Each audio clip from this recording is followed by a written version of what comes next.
Hello दोस्तों, स्वागत है आप सभी का संघर्ष आईएएस के यूट्यूब चैनल पर।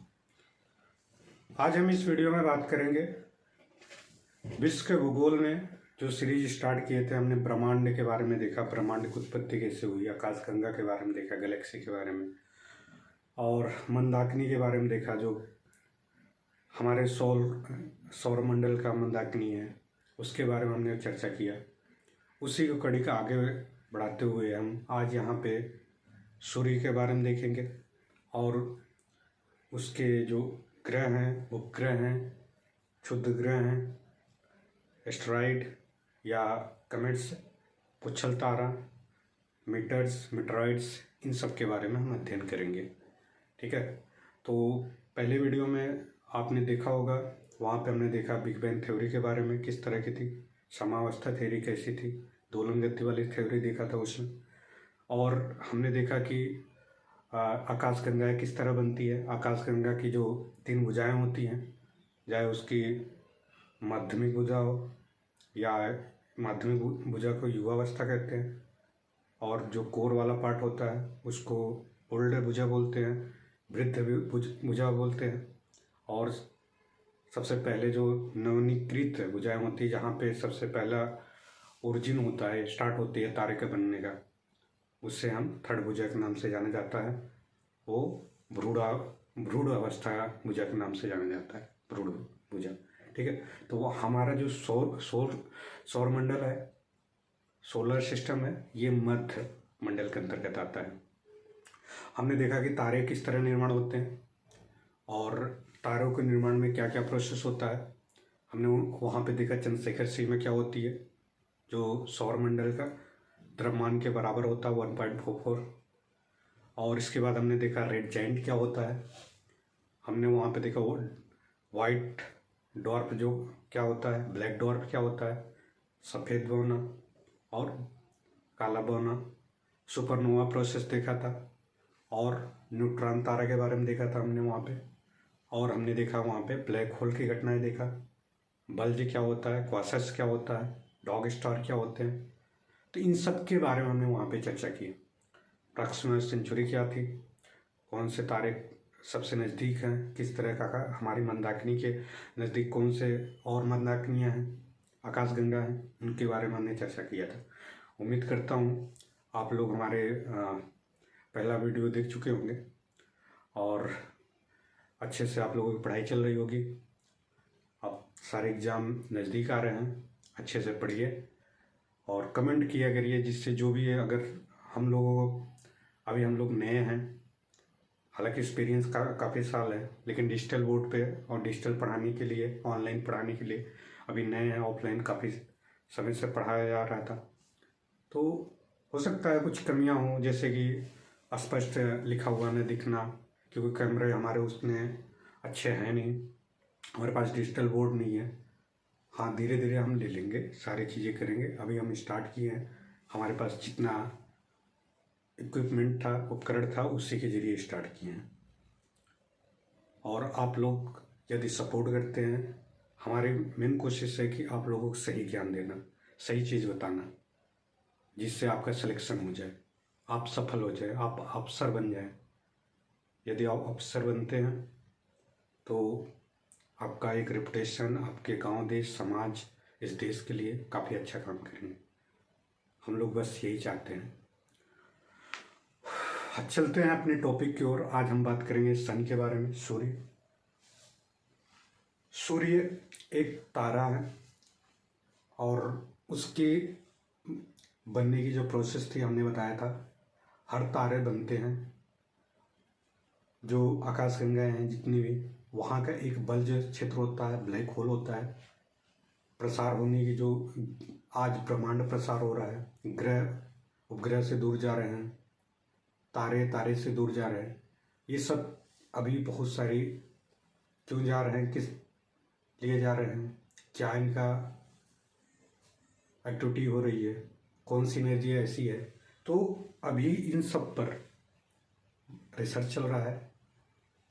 क्योंकि हमने जो भी अनुमान वैज्ञानिकों द्वारा, हमारे जो आधुनिक वैज्ञानिक हैं, खगोलवेत्ता हैं, उन्होंने दूरबीन के जरिए प्लस जो सेटेलाइट लॉन्च करके पता कर रहे हैं कि किस ग्रह पे क्या चीज़ें हैं क्या नहीं, किस ग्रह पे जीवन है, जिस तरह से पृथ्वी पर जीवन काल है, वायुमंडल है, कि अन्य ग्रहों पर जीवन काल वायुमंडल है कि नहीं है, इन सब के बारे में जानकारी हासिल की जा रही है। तो सूर्य के बारे में काफ़ी हद तक जानकारी की जा रही है। इसके बाद पृथ्वी के जो आसपास ग्रह हैं उनके बारे में और अन्य ग्रहों के बारे में, क्षुद्र ग्रहों के बारे में, इन सब पर नासा, इसरो, अन्य जो यूरोप की जो स्पेस एजेंसी है या रसिया की स्पेस एजेंसी, चाइना की या फिर आपके जापान की, इन सब स्पेस एजेंसियों ने अपना सेटेलाइट लॉन्च कर करके या दूरबीन बड़े प्रकार के बनाकर कि क्या और इस तरह के ग्रह हैं जहाँ पे जीवन हो सकता है या है, इन सब की खोज की जा रही है। तो मान लेते हैं ये सूर्य है, इसमें सारी चीज़ें जो हम बोर्ड पे लिख दिए हैं, एक्चुअली इसलिए लिख दिए हैं जिससे आपको मैं लिखूंगा फिर बताऊंगा, लिखूंगा बताऊंगा, जिससे हो सकता है आपको कन्फ्यूजन हो। इसमें ज़्यादा फैक्चुअल चीज़ें हैं और कुछ कॉन्सेप्ट भी हैं। हम कॉन्सेप्ट की बात करते हुए एक्चुअल पे ज़्यादा फोकस करेंगे और एग्जाम के दृष्टि से ही बात करेंगे। वैसे पर ये एस्ट्रोनॉमी का पार्ट है, इसमें तो बहुत सारी चीज़ें पढ़ सकते हैं आप, लेकिन हम उतना ही पढ़ेंगे जितना हमें आवश्यकता है। तो यहाँ पे देख सकते हैं आप, हम सूर्य के सारे उसके इंटरनल पार्ट, जिस तरह पृथ्वी के हम देखते हैं आंतरिक संरचना देखते हैं, वैसे सूर्य के आंतरिक संरचना देखेंगे और बाह्य संरचना देखेंगे। जैसे वायुमंडल जिस तरह पृथ्वी का, वैसे सूर्य का भी वायुमंडल है। इसके बाद हम बुध के जो उनके ग्रह हैं, 8 ग्रह हैं, वैसे तो 9 थे, एक प्लूटो था, प्लूटो को बाहर किया गया। क्यों किया गया? क्योंकि वो ग्रह की श्रेणी में नहीं आता था। ग्रह की जो एक बेसिक नीड होती है उस नीड को फुलफिल नहीं करता था, इसलिए प्लूटो को बाहर रखा गया। हम बुध के बारे में, शुक्र के बारे में, पृथ्वी के, मंगल, बृहस्पति, शनि, अरुण, वरुण, इनके जो ट्रिक है जिससे याद किया जा सके और समझा जाए वो भी हम बताएंगे। ओके, तो हम पहले देखते हैं सूर्य के बारे में। देखते हैं सूर्य की जो आंतरिक संरचना है सूर्य के, जिस तरह हमने देखता हूँ कि पृथ्वी के बारे में, पृथ्वी की इस तरह की संरचना, यहाँ पे कोर होता है, यहाँ पे मेंटल होता है, ऊपरी भाग इसका जो होता है क्रस्ट वाला होता है। सेम ऐसे सूर्य की संरचना वैज्ञानिकों द्वारा लगाया गया कि इसके क्रोड में ये कोर भाग होगा, इसके बाद ये सेकंड पार्ट जो होगा इसको रेडिएशन विकिरण जोन बोलते हैं, और थर्ड वाला संवहनी जोन बोलते हैं। ठीक है, इस तरह की हमें पृथ्वी के अंदर देखते हैं संवहनी कन्वेंशनल करंट भी रहती है। तो यहाँ पे भी ऐसी एनर्जी फ्लो होती है। जिस तरह से आप देखते हैं पृथ्वी में जियोथर्मल होता है, तो इसका भी, लेकिन यहाँ पे इतना ज़्यादा टेम्परेचर है जो कि पृथ्वी के बाहरी, जो सूर्य के बाहरी जो आवरण है, जो वायुमंडल है, जिस तरह से पृथ्वी का वायुमंडल क्या है, गैसें है, ठंडी हवाएं, जहाँ पे टेम्परेचर एक नॉर्मल टेम्परेचर होता है। ठीक है, बट यहाँ के जो टेम्परेचर बहुत ज़्यादा है सूर्य का, इन सब का हम देखेंगे। तो जो कोर पार्ट है सूर्य का, मान लेते हैं ये सूर्य का कोर पार्ट, ये इक्वेटर हो गया सूर्य का, इस तरह के। ठीक है, यहाँ नीचे हम देखेंगे इसके कोर पार्ट में, देखते हैं कोर में कम से कम 15 मिलियन डिग्री सेंटीग्रेड टेम्परेचर होता है, क्योंकि यहाँ पे हाइड्रोजन से हीलियम बनने की जो पद्धति है बहुत ज़्यादा बन चुकी है, यहाँ पे टेम्परेचर बहुत ज़्यादा होता है। ठीक है, और इसका व्यास भी इसके अपेक्षा थोड़ा से कम है। हालांकि ये हम बात करेंगे अभी किस तरह की इनकी इक्वेटर है, इक्वेटर के बारे में, किस तरह अपने कोई भी सूर्य अपने अक्ष पे कैसे वो घूर्णन करता है, इन सब के बारे में बात करता हूँ। इसके बाद सेकंड पार्ट जो है इसका रेडिएशन पार्ट है। यहाँ पे जो विकिरण किरणें बार बार जो यहाँ पे हाइड्रोजन हीलियम बन रहे हैं, ये एनर्जी ऊपर फ्लो होती है। ठीक है, यहाँ पे एक्स रे रेडिएशन, गामा और फोटॉन, इस तरह के रेडिएशन एनर्जी फ्लो होती है, इसलिए इसको बोलते हैं रेडिएशन, विकिरण जोन बोलते हैं। Are you getting? आशा करता हूँ आप लोग समझ रहे होंगे, क्योंकि हम पृथ्वी की जो आंतरिक संरचना है सेम अब ये सन की आंतरिक संरचना से दोनों के तुलनात्मक बता रहे हैं, जिससे का आपको आसान हो जाएगा। इससे आसान तरीका नहीं है, ठीक है। नेक्स्ट पार्ट है जो इसका, जिसको संघननी जोन बोलते हैं। यहाँ पर ये सेल टाइप का है, सेल का नीचे सबसे बड़े बड़े सेल है, ऊपर छोटे छोटे सेल है, इस तरह के। यहाँ पे हाइड्रोजन से हीलियम की मात्रा हमेशा बनती रहती है, ठीक है। ये जो इसका है सेल टाइप का है, ठीक है। यहाँ से अब देखिए, जैसे जिस तरह से आप देखते हैं पृथ्वी में जियोथर्मल होती है, अंदर से गैस से बाहर निकलती है, उस एनर्जी निकलती है, उस एनर्जी से हम क्या जियोथर्मल एनर्जी बनाते हैं, ठीक है। तो वैसे यहाँ से भी ये सेल के रूप में, कोशिका के रूप में है, और इस तरह के कोशिकाएं ऊपर आती रहती हैं, एनर्जी यहाँ से बनते रहते हैं, ठीक है। तो यहाँ पे जो एनर्जी बनती है हाइड्रोजन से, और जो नीचे से एनर्जी आती है ऊपर आती रहती है। हाइड्रोजन गैस, अन्य गैस काफ़ी सारे हैं, जो हाइड्रोजन की मात्रा सबसे ज़्यादा है हाइड्रोजन से लिए, क्योंकि ये जो संलयन क्रिया होती है यहाँ से स्टार्ट होती है और धीरे धीरे ऊपर जाती है, ठीक है। तो अब हम बात करते हैं, ये 3 पार्ट है इनका हो गया। इसके बाद हम बात करेंगे इसके वायुमंडल के बारे में। ये सन है, सन की आंतरिक संरचना ये है। इससे ज़्यादा इंपॉर्टेंट चीज़ें नहीं पूछता किसी एग्जाम में, ठीक है। इतना ही जान लेना बहुत है, बाकी आप ऑप्शनल पढ़ेंगे तो एस्ट्रोनॉमी का बहुत बड़ा चैप्टर है, उसमें बहुत सारी चीज़ें सीख सकते हैं। हम सिर्फ आपके प्रीलिम्स के बेस पे और थोड़े से मेंस के बेस पे बताने की कोशिश करें। इसके बाद हमारा वायुमंडल की परत देखते हैं। पृथ्वी की जो वायुमंडल की परत है, सबसे पहले आप देखते हैं कौन सा, क्षोभ मंडल, फिर समताप मंडल, फिर आप मध्य मंडल, फिर आयन मंडल, फिर बहिर्मंडल। बहिर्मंडल स्पेस वाले एरिया। Are you getting? तो यहाँ पे भी इस जो सूर्य है, ये सूर्य है, सूर्य के ऊपर जैसे इसका वायुमंडल है, तो सबसे जो सरफेस एरिया है, जैसे पृथ्वी का सरफेस एरिया में सब ज़्यादा जो गैसेज हैं, बहुत ज़्यादा घनी गैसेज हैं, डेंसिटी ज़्यादा है गैसेज का। इस तरह सरफेस एरिया पे जैसे ऑक्सीजन की मात्रा ज़्यादा है, इस तरह ऐसे इनकी गैसों में इस सूर्य के जो सरफेस एरिया पे सबसे पहला जो वायुमंडल का रूप पाया जाता है, उसको बोलते हैं हम, क्या बोलते हैं, प्रकाश मंडल। इसको प्रकाश मंडल बोलते हैं, फोटोस्फीयर, फोटोस्फीयर बोलते हैं। इसकी मोटाई काफ़ी चौड़ी है, मोटाई काफ़ी है प्रकाश मंडल। इसका टेम्परेचर जो है इस वायुमंडल का, जैसे पृथ्वी का टेम्परेचर कितना है, पृथ्वी के वायुमंडल का टेम्परेचर नॉर्मल आप देखते हैं, एक औसत टेम्परेचर कितना है, 21 से लेकर 30 के 27 के डिग्री आसपास ही होता है ना। बट ये है कि आप देखते हैं कि ठंडियों में थोड़े से कम हो जाते हैं, कहीं कहीं पर कहीं ज़्यादा हो जाते हैं। इक्वेटर पे लगभग औसत 27 डिग्री सेंटीग्रेड होता है, लेकिन हम नॉर्थ की ओर जैसे हम निम्न अक्षांश से उच्च अक्षांश पे जाते हैं, टेम्परेचर गिरता हो जाता है। वो सूर्य का किस तरह से हम अर्थ के बारे में बात करेंगे, सेम यहाँ पे देखेंगे। तो फोटोस्फीयर में जो इसका टेम्परेचर होता है 6000 डिग्री सेंटीग्रेड, 6000 डिग्री सेंटीग्रेड। यहाँ पे भी हाइड्रोजन से हीलियम एक नॉर्मल हमेशा बनता रहता है। हाइड्रोजन से हीलियम बनने के कारण से प्रकाश मंडल की ही जो ऊर्जा होती है, रेडिएशन होता है, इलेक्ट्रोमैग्नेटिक जो विद्युत चुंबकीय रेडिएशन होता है, वही यही प्रकाश मंडल जो अन्य ग्रहों पर कंटिन्यू आते रहते हैं। और कभी कभी ये हमेशा प्रकाश मंडल यहाँ से हाइड्रोजन से हीलियम बन रहा है उसके सूर्य के सरफेस पे, यहीं पर। इसके बाद जो सरफेस होता है, जब वायुमंडल के और आगे, सूर्य के और आगे जैसे परत हमने होता है समताप मंडल, इसके प्रकाश मंडल के ऊपर जो मंडल आता है उसको बोलते हैं क्रोमोस्फीयर। क्या बोलते हैं? क्रोमोस्फीयर। क्रोमोस्फीयर मतलब वर्णमंडल, ठीक है। इसके जस्ट ऊपर, वर्णमंडल के जस्ट ऊपर जो परत आती है उसे बोलते हैं कोरोना, ठीक है।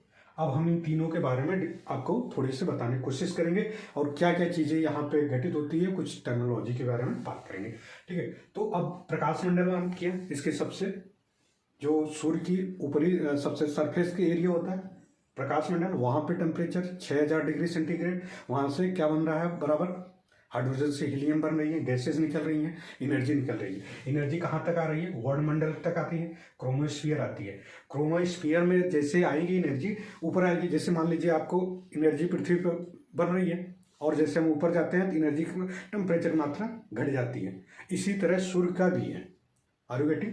तो सूर्य का भी इस तरह से उसका वायुमंडल है, क्रोमोस्फीयर है, तो वहाँ से टेम्परेचर, अब मान लीजिए एनर्जी, कुछ एनर्जी तो बाहर तो आ गई, अब वो कहाँ आई, तो ये आपका क्रोमोस्फीयर के बाद कोरोना तक आई। कोरोना के बाद फिर ये हमेशा अन्य ग्रह जो हैं, जैसे शुक्र है, बुध है, आपका पृथ्वी है, इसके बाद आपका मंगल है, तो दूरी के अकॉर्डिंग तो सबसे ज़्यादा टेम्परेचर किसको मिलेगा, बुध को मिलेगा, क्योंकि बुध बहुत नज़दीक है। अब हम बात करेंगे कितने किलोमीटर में है, कितना नहीं है, उन सब के बारे में बात करते हैं, ठीक है। तो यहाँ से एनर्जी निकल रही है इसकी, प्रकाश मंडल, फिर वायुमंडल, फिर कोरोना। तो यहाँ पे क्या होता है, इनके पार्ट में यहाँ से जब एनर्जी निकल रही है प्रकाश मंडल से, तो हमेशा निकल रही है, कभी कभी एनर्जी इसके इंटरनल पार्ट से, सूर्य के इंटरनल पार्ट से इतनी ज़्यादा एनर्जी निकलती है कि वो जो आपका हमने बताया कि लास्ट का जो सेल होता है, सेल एरिया, कन्वेंशनल जोन वाला समझनी, तो वहाँ पे इस तरह के सेल एरिया में एनर्जी बनती रहती है और निकलती रहती है, और ये क्या कहलाता है, इसी को हम बोलते हैं सोलर फ्लेयर। सोलर फ्लेयर बोलते हैं, जो एनर्जी बार बार यहाँ से निकलती है, और प्रकाश मंडल में भी एनर्जी इसके ऊपर आ रही है एनर्जी बार बार, और कभी कभी इतनी ज़्यादा मात्रा में निकलती है कि और ज़्यादा टेम्परेचर, जब ये एनर्जी सोलर फ्लेयर कभी भी पृथ्वी के वायुमंडल में जब आ जाती है, तो पृथ्वी को डिस्टर्बेंस, इसके जितने भी आयन हैं, आयन मंडल को, जो हमारे सैटेलाइट हैं, उसको डिस्टर्बेंस करता है, और मानसून को डिस्टर्बेंस करता है, जैसे जेट स्ट्रीम, इस तरह की घटनाएं को डिस्टर्बेंस करता है सोलर फ्लेवर, इसको बोलते हैं सौर ज्वाला, ठीक है। और यहाँ से जो बार बार एनर्जी निकल रही है, इसको सोलर विंड के नाम से भी जाना जाता है, ठीक है। इस तरह की जो सोलर फ्लेवर जा रहे हैं, फिर वो आ रहे हैं पृथ्वी के वायुमंडल में या अन्य ग्रहों के वायुमंडल में, ठीक है, सोलर फ्लेवर। अब जैसे मान लीजिए यहाँ से सेल के रूप में बाहर निकल रही है एनर्जी, और उसके साथ गैस है, हाइड्रोजन गैस, अन्य गैस निकल रही है, ठीक है। तो गैस क्या होता है कि बाहरी आवरण तक नहीं जा पाते हैं, तो ये कभी कभी वायुमंडल से या आसपास, कोरोना के आसपास से ये रिटर्न गैस आती है। तो गैस जो आती है, ये जो दो सेल बराबर यहाँ पे जो एनर्जी बन रही है, उसके बीच में सूर्य के जो मान लीजिए प्रकाश मंडल है, प्रकाश मंडल के सरफेस एरिया है, तो प्रकाश मंडल के बीच में जो आपकी एनर्जी बन रही है हाइड्रोजन से लिए, इसके बीच में जो जगह बचता है, यहीं पे आकर ये रिटर्न वाले जो हाइड्रोजन गैस या जो गैसेज आ रही हैं, इनके टेम्परेचर थोड़े से कम हो जाते हैं अपेक्षाकृत जो पहले से बन रहे हैं। यहाँ पे 6000 डिग्री सेंटीग्रेड, यहाँ पे मान लीजिए 2000 डिग्री सेंटीग्रेड, 2000 डिग्री सेंटीग्रेड कम हो जाने के कारण से यहाँ पे क्या थोड़ी से इनके बीच में जगह बचती है, और लाइट कम रहती है, इधर से लाइट ज़्यादा रहती है। यहाँ पे इसलिए नहीं इन्वॉल्व होते क्योंकि बार बार यहाँ एनर्जी बनती रहती है, यहाँ पे थोड़ी सी जगह खाली हो जाता है, तो यहाँ पे ये लोग एनर्जी जब रिटर्न आती है, इसी बोलते हैं सन स्पॉट। क्या बोलते हैं? सन स्पॉट। सन स्पॉट को हिंदी में क्या बोलते हैं? सौर कलंक।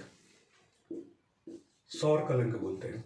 और सौर कलंक जो होता है, ये एक दिन, एक घंटे, एक महीने हमेशा बनता रहता है, लेकिन इनकी पट्टियां होती हैं। जैसे जिस तरह से आप देखते हैं पृथ्वी का इक्वेटर होता है, सेम सूर्य का इक्वेटर होता है।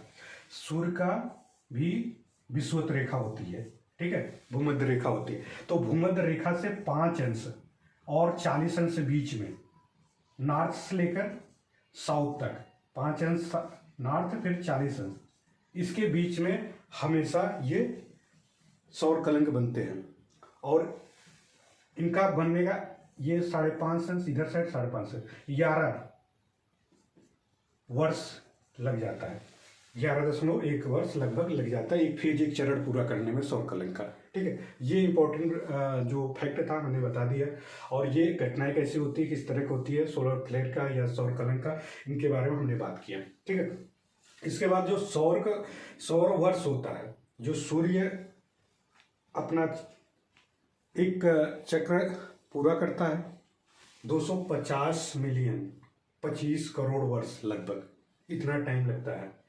सौर परिभ्रमण जो होता है 24.47 दिन। परिभ्रमण मीन्स होता है कि सूर्य भी आकाशगंगा मंदाकिनी का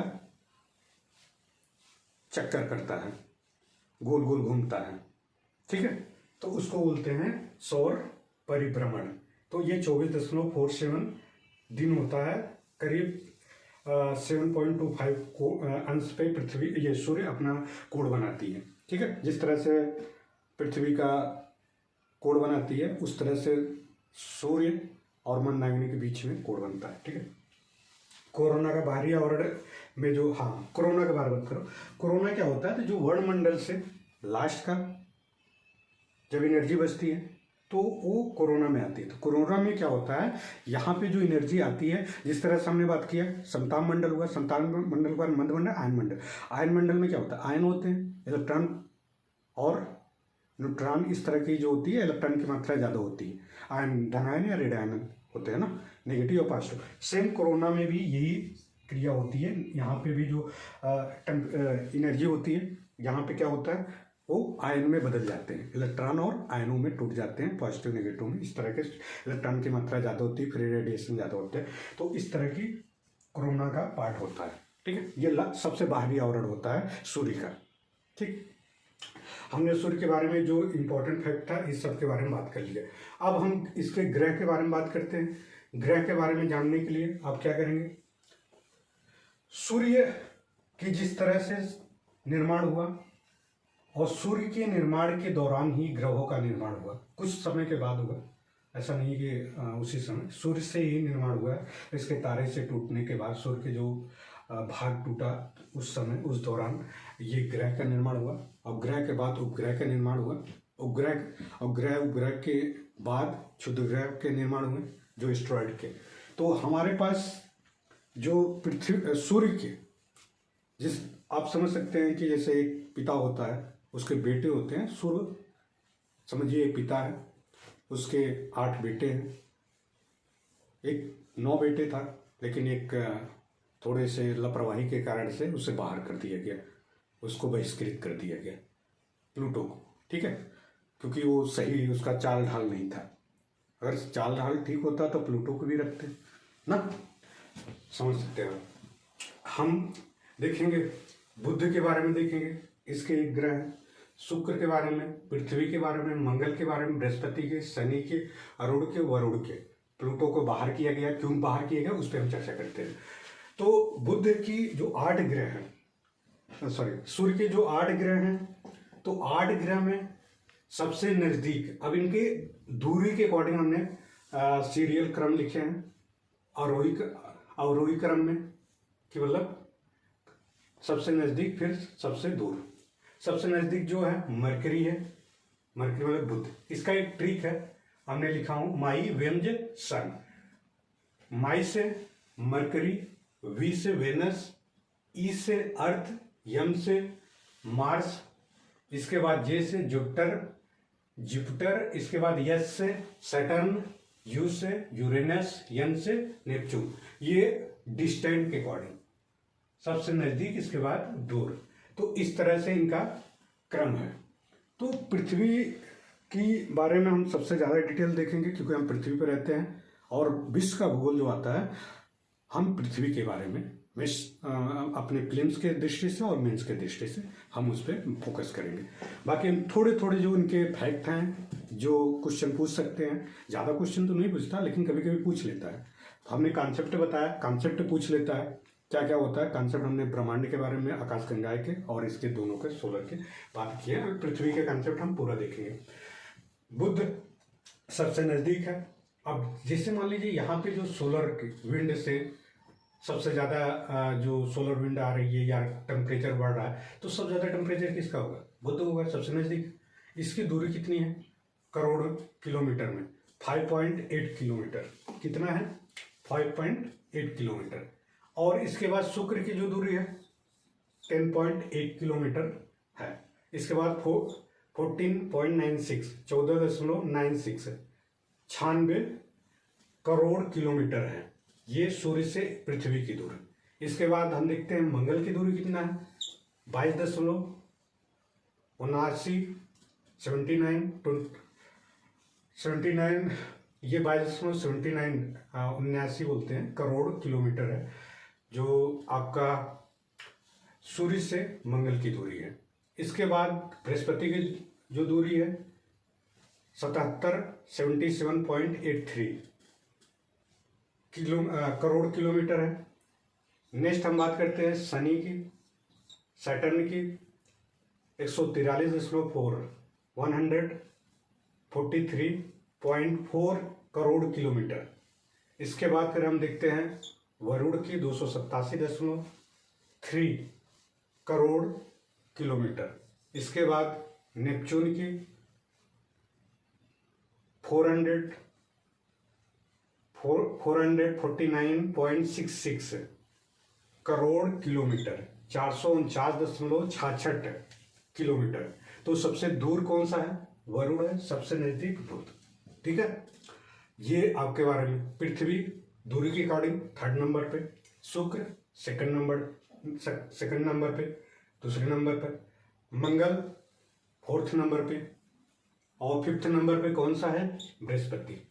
इसके बाद शनि आपका 5th के बाद 6th, 7th, 8th। ठीक है, इसके बाद प्लूटो आता है। प्लूटो कभी वरुण के, कभी वरुण, कभी अरुण की कक्षा में आ जाता है। कैसे आता है, किस तरह से अपना वो जो उसका कक्षा होता है, दीर्घवृत्तीय कक्षा होता है, छोड़ के आता है। तो सारे जो ग्रह हैं दूरी के अकॉर्डिंग है, और सबका एक दीर्घवृत्तीय कक्षा होता है। और बुध सूर्य के चारों ओर घूमता है, अपने अक्ष पे भी घूमता है। सारे ग्रह जैसे मान लेते हैं ये है, ये सूर्य है, तो इस तरह के सूर्य के चारों ओर तो घूमेगा, ठीक है, लेकिन बट ये अपने अक्ष पे इस तरह से घूमता रहता है। तो अपने अक्ष पे एक पूरा चक्कर लगाने में कितना टाइम लेता है उसको हम देखते हैं, और सूर्य का चक्कर लगाने में कितना टाइम लेता है, इस तरह के देखेंगे। और सबसे ज्यादा द्रव्यमान किसका है, आकार के अकॉर्डिंग द्रव्यमान, डेंसिटी, वो सब हम देखते हैं, एक सिक्वेंस में बता देंगे सारी चीजें इन सब के बारे में। ठीक है, तो अपने अक्ष पर जो घूर्णन करता है इन सब के बारे में देख लेते हैं। तो सबसे जो ग्रहों का परिक्रमण काल है, और सूर्य का चक्कर 88 दिन में बुध लगा लेता है। कितने दिन में, 88 दिन में सूर्य का। और शुक्र जो लगाता है बुध का चक्कर, सूर्य का चक्कर 225 दिन में। पृथ्वी 365.26 दिन में पृथ्वी सूर्य का चक्कर लगाता है, जिससे 1 वर्ष माना जाता है।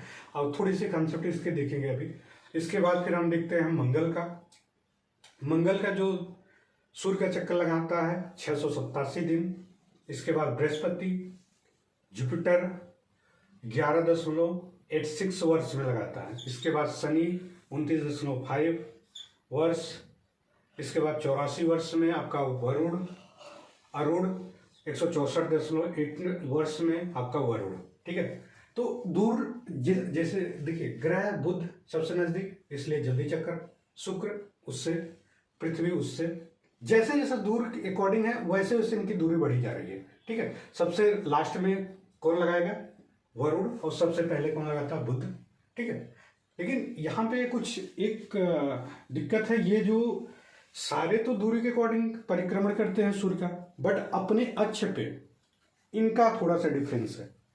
अक्ष पे देखेंगे कि कुछ ग्रह ऐसे भी हैं जो अपने अक्ष पे तो बहुत जल्दी लगा लेते हैं, बट सूर्य की चक्कर लगाने में उन्हें अपने प्रथम दिन से, मतलब एक दिन से एक चक्कर लगाने से, अपने अक्ष में एक चक्कर लगाने से उससे कई गुना, मतलब कई दिन ज्यादा चक्कर लगाते हैं सूर्य का।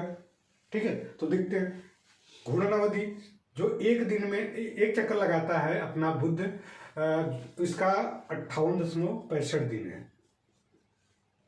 88 दिन में सूर्य का चक्कर लगाता है, लेकिन अपने अक्ष पर 58.65 दिन लेता है बुध अपने अक्ष पे घूमने के लिए। अक्ष पे घूमने के लिए मतलब वही हमने बताया कि इस तरह से ऐसे घूमता हुआ ऐसे। तो अपने अक्ष पे एक चक्कर लगाया, एक चक्कर हो गया, तो कितना हो गया, 58.65। ठीक है दिन। इसी तरह अपना अक्ष पे घूर्णन जो एक चक्कर लगाएगा, ये 243 दिन शुक्र, 243 दिन शुक्र एक चक्कर लगा रहा है। लेकिन पृथ्वी सूर्य का चक्कर कितने, 225 दिन, कि मतलब अपना जो इसका खुद का चक्कर लगाने में टाइम ज्यादा ले रहा है 243 दिन, बट सूर्य का चक्कर लगाने में 225 दिन ले रहा है। तो ये पॉइंट याद कर लीजिए, यूपीएससी हो या यूपीपीसीएस या किसी अन्य एग्जाम में आपके ऐसे क्वेश्चन पूछ लेता है कि जो सूर्य के चक्कर लगाने में कम समय लेता है, कौन सा ऐसा ग्रह है, बट अपने अक्ष पर चक्कर लगाने में ज्यादा दिन लेता है, तो कौन सा है, शुक्र है। Are you getting? इसके बाद पृथ्वी जो है वो अपना एक चक्कर कितने में, 23 घंटा 56 मिनट में, वही एक दिन माना जाता है एक चक्कर लगाने में। और हम बात करेंगे अभी दिन रात की कैसे होता है, किस तरह के सारे, अभी हम ऐसे जनरली आपको फैक्ट बता दे रहे हैं, फिर हम कॉन्सेप्ट की बात करेंगे, कॉन्सेप्ट सिखाने की कोशिश करेंगे सबका, हर एक का जितनी बातें बोल रहे हैं सबका। 24 घंटे में और 37 मिनट में मंगल चक्कर लगाता अपने अक्ष पर, ठीक है। तो ये लगभग सूर्य और पृथ्वी और मंगल के बीच लगभग ज्यादा समय नहीं है, लगभग बराबर है, 23 घंटा 24 घंटा, 1 घंटे का डिफरेंस लग रहा है, ठीक है। तो इस हिसाब से ये इसके सदृश भी है, पृथ्वी के सदृश मंगल ग्रह है, और इसकी बनावट, इसका लगभग काफी सारी चीजें मिलती जुलती है, बात करेंगे क्या क्या मिलती जुलती है, ठीक है। 8 घंटे और 55 मिनट में एक चक्कर लगा लेता है अपना बृहस्पति, बहुत जल्दी से 9 घंटा 55 मिनट में। तो 9 घंटे 55 मिनट में अपने अक्ष पर बृहस्पति, जो कि सबसे बड़ा ग्रह है, आकार की दृष्टि से सबसे बड़ा ग्रह कौन सा है, बृहस्पति है, फिर शनि है, फिर अरुण है, फिर वरुण है, ठीक है। तो हम बात करेंगे कौन है, इसके बाद पृथ्वी है, फिर हम शुक्र की बात करेंगे, मंगल की बात करेंगे, बुध की बात करेंगे, इन सब की बात करेंगे, ठीक है। 10 घंटा 40 मिनट में शनि अपने एक चक्कर पूरा कर लेता है। 17 घंटा 14 मिनट अरुण अपना एक चक्कर कर लेता है, और 16 घंटा में वरुण अपना एक चक्कर पूरा कर लेता है। जो ये ग्रह है बुध और शुक्र पृथ्वी मंगल, ये जो सूर्य के नजदीक है, इनको भीतरी ग्रह, टेरेस्ट्रियल ग्रह कहते हैं, ठीक है। कौन सा ग्रह, टेरेस्ट्रियल। और ये इनका ठोस आकार है, इनका कैसा है, बुध और शुक्र पृथ्वी मंगल का टेम्परेचर ज्यादा होने के कारण से कहीं ना कहीं यहाँ पे टेम्परेचर पहुंचा, तो यहाँ के गैसें के जो पिंड थे, जो गैस थी या हाइड्रोजन हीलियम, कोई भी गैसेज है, तो उनका रूप जल्दी ये चट्टान के रूप में बन गया, ठीक है। इसके बाद ये बृहस्पति हो गया, शनि हो गया, अरुण वरुण, ये आकार में बड़े हैं, लेकिन यहाँ पे इनके जो चट्टान है गैसीय आकार में है या फिर हिम के आकार में है, इस तरह के है। शनि ये ज्यादा गैसीय है, चपटा हुआ है, यहाँ पे छल्ले पाए जाते हैं। यूरेनस थोड़ा से अपने अक्ष पे झुका हुआ है, ज्यादा झुका हुआ, लेटा हुआ ग्रह के जैसे, यहाँ पे आपके हाइड्रोजन हीलियम और मीथेन अमोनिया गैस पाई जाती है अरुण में वरुण में, इसलिए इसे ग्रीन ग्रह के नाम से जाना जाता है। इन ग्रहों का सारे ग्रह जो चक्कर लगाते हैं सब एंटी क्लॉक में, लेकिन बट 2 ग्रह ऐसे हैं कि जो कि क्लॉकवाइज में, ठीक है, कि मतलब घड़ी की दिशा में और घड़ी के दिशा के विपरीत। तो घड़ी के दिशा के विपरीत सारे, चाहे बुध हो या पृथ्वी, मंगल, बृहस्पति, शनि और आपका वरुण, बट अरुण, यूरेनस और वेनस, शुक्र, ये 2 ऐसे ग्रह हैं जो कि क्या करते हैं, क्लॉकवाइज में घूमते हैं, क्लॉकवाइज में घूमते हैं, ठीक है। तो सारे ग्रह अपने पृथ्वी के अपने कक्षा में घूमते हैं, कोई बाहर नहीं जाता, सब में एक दूसरे के बाध्य होने के कारण सूर्य का कहीं ना कहीं ग्रेविटेशनल फोर्स और बहुत सारे कारण हो सकते हैं, जिसमें डार्क एनर्जी, डार्क मैटर के बाद ये सब की बातें आ रही है कि क्या कैसे ग्रह स्पेस में पूरे घूम रहे हैं, चक्कर लगा रहे हैं, कैसे एक दूसरे से बंधे हुए हैं, ग्रेविटेशनल फोर्स इतना ज्यादा है कि मतलब एक ग्रह दूसरे ग्रह के किस तरह से बांधे हुए हैं, इन सब पर अभी बहुत रिसर्च चल रही है, ठीक है। डार्क मैटर, डार्क एनर्जी, जहाँ पे कहा जाता है कि 96% पूरे ब्रह्मांड डार्क एनर्जी और डार्क मैटर से बना हुआ है, ठीक है। अभी इस पर रिसर्च चल रही है, ब्लैक होल पर रिसर्च चल रही है। ब्लैक होल के बारे में हम इस सबके डार्क एनर्जी, डार्क मैटर के बारे में बता चुका हूँ, आप फर्स्ट वीडियो देखिए, वहाँ पे आपको पता चलेगा, ठीक है। नेक्स्ट हम बात करते हैं कि इसको भीतरी ग्रह क्योंकि ये नजदीक पाए जाते हैं, इसको बाहरी ग्रह कहते हैं। यहाँ पे क्या होते हैं, गैसीय पिंड में है, ये इसको छल्ले के आकार कहते हैं, ठीक है। अब इनका आकार के अकॉर्डिंग सबसे बड़ा ग्रह कौन सा है, साइज के अकॉर्डिंग जुपिटर है, बृहस्पति, फिर शनि, सैटर्न, फिर यूरेनस, फिर आपका नेपच्यून, फिर अर्थ, फिर वेनस, फिर आपका वेनस के बाद फिर ये मार्स, फिर मरकरी, ठीक है। ये इसके बाद द्रव्यमान के अकॉर्डिंग ये तो तीनों लगभग सेम है। द्रव्यमान के अकॉर्डिंग क्या होता है कि पहले आ जाता है नेपच्यून आ जाता है, इसके बाद फिर आपका यूरेनस आ जाता है। नेपच्यून पहले आ जाता है, यूरेनस बाद में आ जाता है। द्रव्यमान मास, ये मास के अकॉर्डिंग सब अवरोही क्रम में है, अवरोही मतलब घटते से बढ़ते क्रम में, ठीक है, इस तरह से। और इसके बाद डेंसिटी देखें तो सबसे ज्यादा डेंसिटी किसकी है, अर्थ की है। इसके बाद फिर आपका मरकरी की है, फिर वेनस की डेंसिटी है, फिर आपका मार्स की है, फिर नेपच्यून की, फिर जुपिटर की, फिर यूरेनस की, फिर आपका सैटर्न की ये डेंसिटी है। इस तरह से अवरोही क्रम में सारे हैं कि एक से दूसरे किस तरह से इनका आगे मतलब सबसे पहले इसके बाद में, ठीक है, दूरी के अकॉर्डिंग छोटा से बड़ा इस तरह की इनका क्रम है, ठीक है। डेंसिटी सबसे कम किसकी है और सबसे ज्यादा किसकी है, तो इस तरह की इनका है, ठीक है। अब हम देखते हैं यहाँ पे आपका ये सब सारे सौरमंडल के जितने फैक्ट थे इन सब पे हम बात कर लिए। अब थोड़े हम कॉन्सेप्ट, ग्रहों के कॉन्सेप्ट और इनके क्या क्या चीजें हैं, इस तरह की सारी चीजें हम देखने की कोशिश करते हैं, ठीक है। मान लेते हैं कि ये सूर्य है और ये ग्रह है। हर ग्रह अपना एक घूर्णन होता है और ये सूर्य का चक्कर लगाता है, ठीक है। तो यहाँ पे ये हो गया आपका मंगल और यहाँ पे आपका दो ग्रह, ये हो गया बुध और ये हो गया आपका बुध के बाद ये जो ग्रह आपका कौन सा है, ये है शुक्र, वेनस, ठीक है। तो शुक्र, पृथ्वी, ठीक, इसके बाद बृहस्पति। तो मंगल और बृहस्पति के बीच में छोटे छोटे इस तरह के पिंड पाए जाते हैं जिसे हम क्षुद्र ग्रह कहते हैं। क्या कहते हैं, क्षुद्र ग्रह, एस्टेरॉइड। ये एस्टेरॉइड, देखिए शुक्र को क्या कहा जाता है, शुक्र और बुध को मॉर्निंग और इवनिंग स्टार कहा जाता है।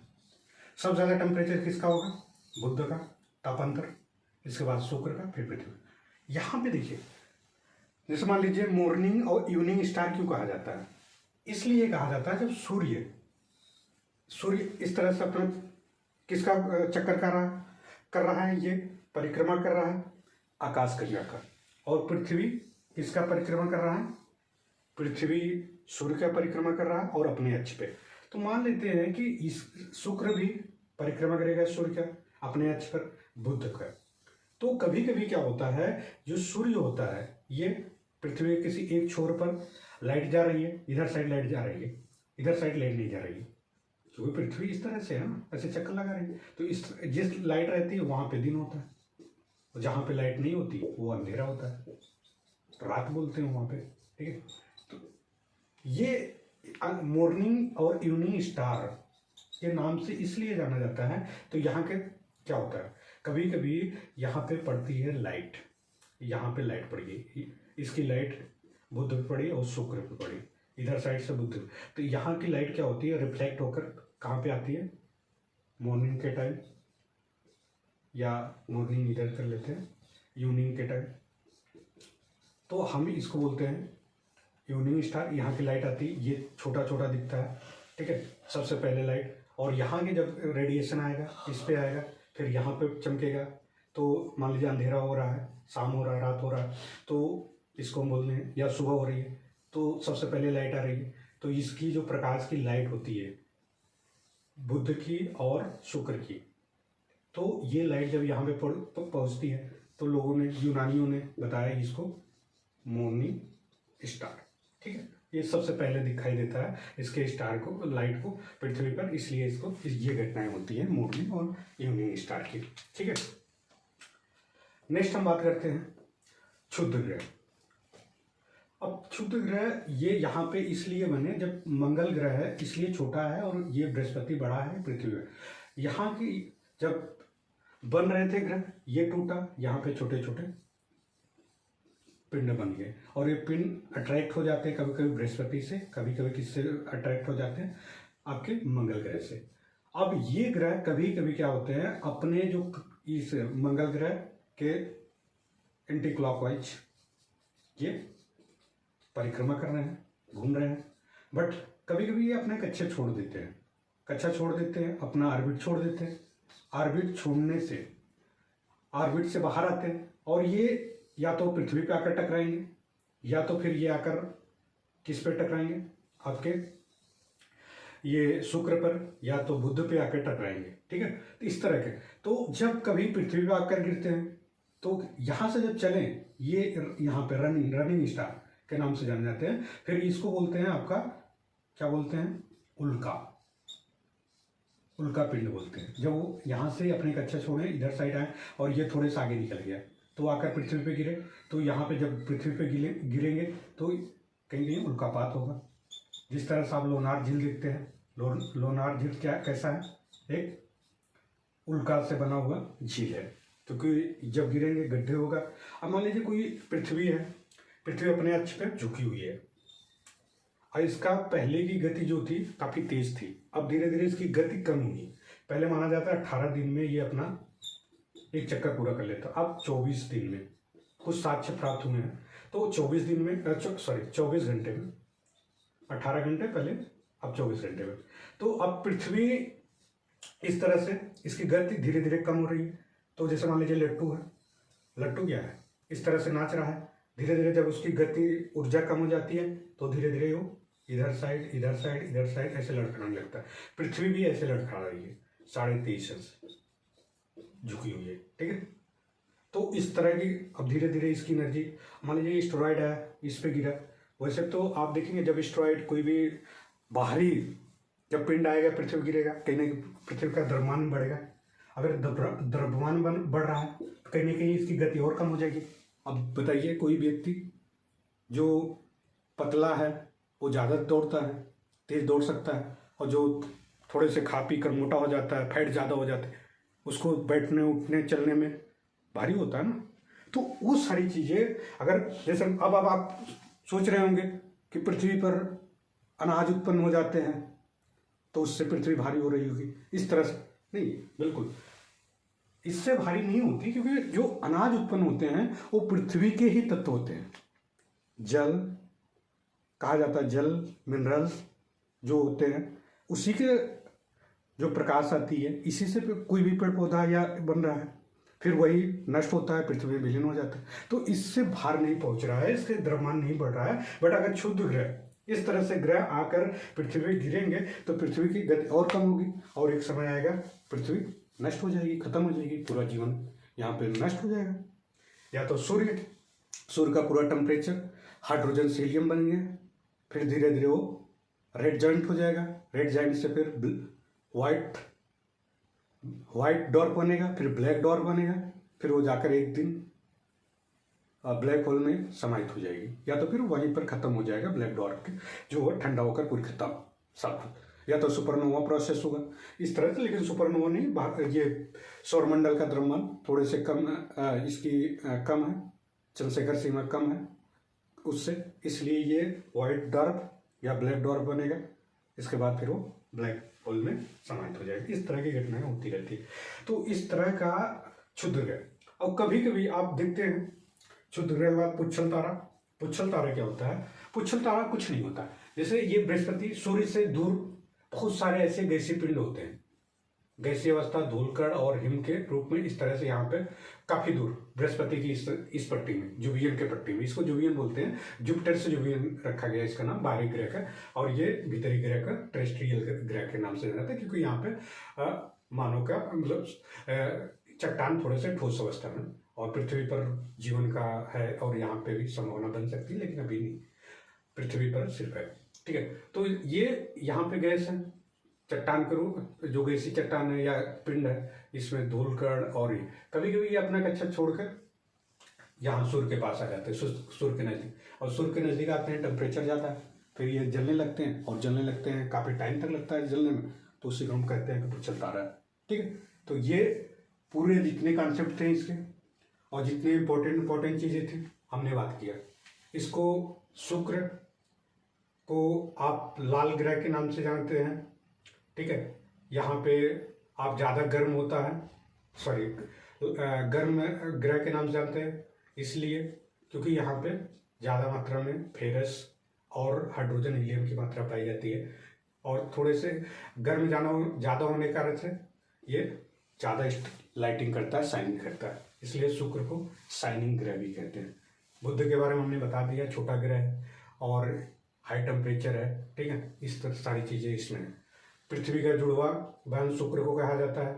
ठीक है, और इवनिंग मॉर्निंग क्या होता है, स्टार किसे कहते हैं, शुक्र और बुध को कहते हैं। लाल ग्रह आपके मंगल के कहते हैं। ठीक है, और पृथ्वी के सदृश जो ग्रह है वो मंगल ग्रह है। सबसे बड़ा ग्रह बृहस्पति ग्रह है। चपटा छल्ले वाला ग्रह जो है सैटर्न ग्रह है। ठीक है, लेटा हुआ जो ग्रह है वरुण है, आरूढ़ है। ठीक है, थोड़ी सी गैसी पिंड, थोड़े से उसका कोर जो है इस तरह के बना हुआ है कि जिससे ऐसा लगता है कि लेटा हुआ है। और सबसे ज़्यादा, हाँ, हमने कुछ इसके जो मून्स के बारे में बात कर लेता हूँ। मून्स मतलब जो उपग्रह है, तो बुध के कोई मून्स नहीं है, शुक्र के कोई मून्स नहीं है, पृथ्वी के एक मून है।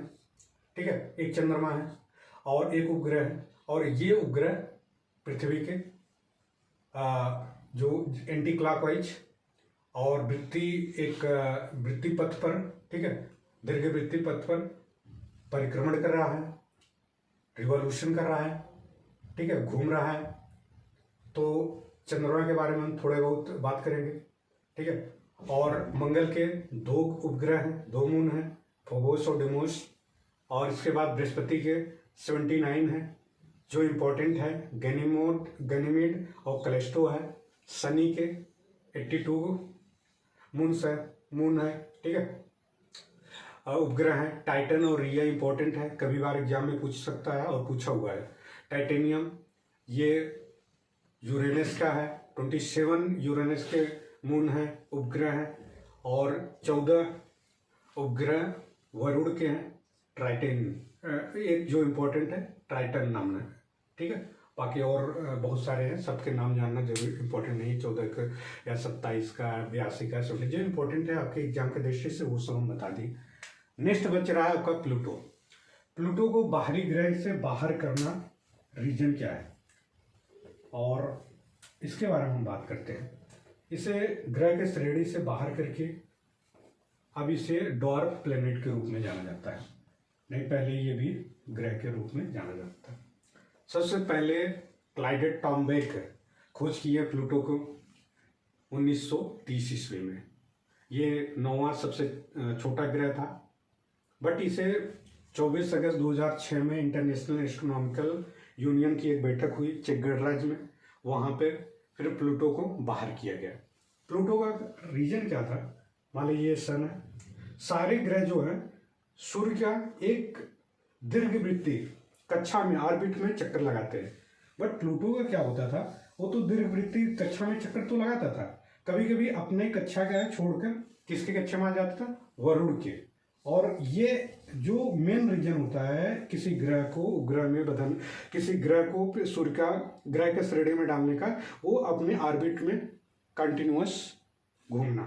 ठीक है, तो प्लूटो क्या करता था, वो कभी वरुण की इधर साइड आ जाता था, वरुण के आ जाता था, फिर यहाँ पे जब इसका कभी कभी टेम्परेचर इधर साइड, जितने भी इधर साइड ग्रह हैं सबका टेम्परेचर कम है, इधर साइड ज़्यादा है, सबसे कम टेम्परेचर इसका भी टेम्परेचर, कभी कभी इसका टेम्परेचर बढ़ जाता है, जब इधर साइड आ जाता था इसका टेम्परेचर बढ़ जाता है, इधर साइड रहता था अपने इस ऑर्बिट में घूमता रहता था, इसका टेम्परेचर तो सबसे कम माना जाता था प्लूटो का। तो प्लूटो का ये कारण था कि जो अपने ऑर्बिट से बाहर जाना, जिसके कारण से इसे बाहर कर दिया गया। ठीक है, और ये सूर्य का जो परिक्रमा करता था 84 वर्ष में। ठीक है, 84 वर्ष में इसे डॉर्फ प्लेनेट के रूप में जाना जाता है।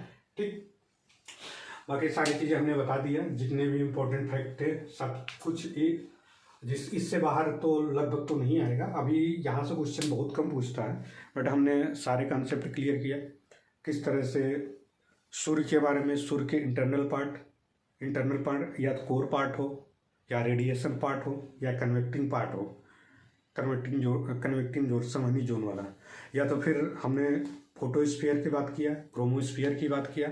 क्रोमोस्फीयर किस तरह वायुमंडल मंडल में क्या था, वहाँ पे एक्सरे और गामा किरणें थी और फोटान किरणें थी। ठीक है, ये आपके कोर के हाइड्रोजन सीलियन पार्ट जो 15 million temperature degree centigrade temperature था, वही टेम्परेचर ऊपर जाता था आपके क्रोमोस्फीयर। ठीक है, सॉरी, आपका ये इसका कन्वेक्टिंग रेडिएशन, फिर कन्वेक्शन वाला। इसके बाद फिर हमने बात किया वायुमंडल, सूर्य का जो फोटोस्फीयर है, फिर क्रोमोस्फीयर है, फिर कोरोना वाला। फोटोस्फीयर कंटिन्यू हाइड्रोजन सीलियन बन रही है गैसे।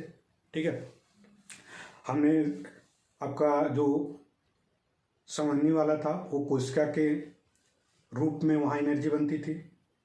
जब कभी कभी एनर्जी वो बाहर आ जाती तो फोटोस्फीयर में आ जाती, तो फोटोस्फीयर में ऑलरेडी एनर्जी बन रही है, तो वो सोलर फ्लेयर के रूप में, सौर ज्वाला के रूप में, वही सौर ज्वाला कभी कभी वायुमंडल, ये पृथ्वी वायुमंडल में आती थी। पृथ्वी की जितनी भी सैटेलाइट या मानसून की जो भी गतिविधियाँ होती थी वो डिस्टर्बेंस करती थी। जो आप कम्युनिकेशन करते हैं, कभी कभी टावर को डिस्टर्बेंस, कम्युनिकेशन को डिस्टर्बेंस, और एक प्रकार का विसल टाइप, सीटी टाइप आवाज़ आती थी, आने लगती है।